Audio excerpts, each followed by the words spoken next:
Hai, gue Pita. Yes, I'm back. Terima kasih ya masih menonton video gue.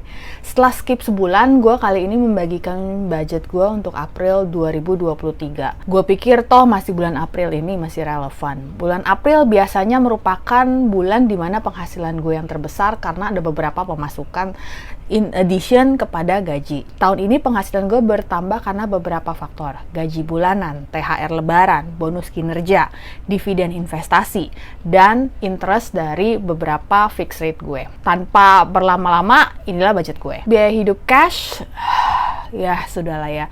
Bulan April ini adalah bulan liburan. Jadi biaya hidup cash gue adalah 13.100.000, sedangkan biaya hidup non cash gue adalah 34.480.000.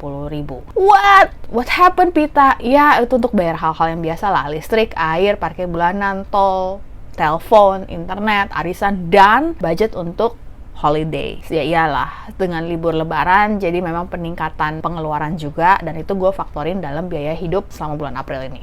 Sedangkan untuk non biaya hidup untuk keluarga tetap gue masukkan sebesar 7 juta. Untuk dana pensiun, karena bulan ini memang ada peningkatan di penghasilan, jadi gue juga menambah kontribusi bulan ini saja dana pensiun gue itu menjadi 43.478.758 dan investasi sebesar 84.367.858. Jadi total alokasi gue untuk pensiun dan investasi adalah 127.846.616. Total budget gue dari penghasilan bulan April adalah sebesar 182.426.616.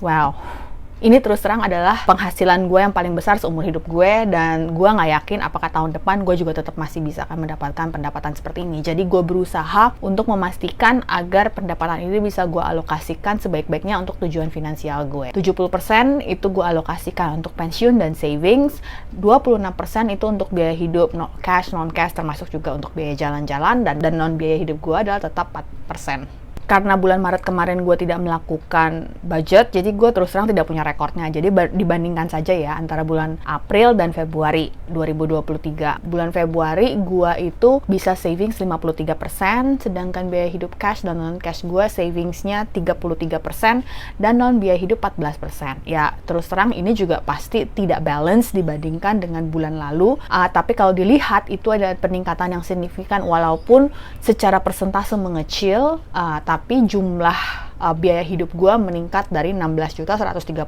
menjadi 40.580.000.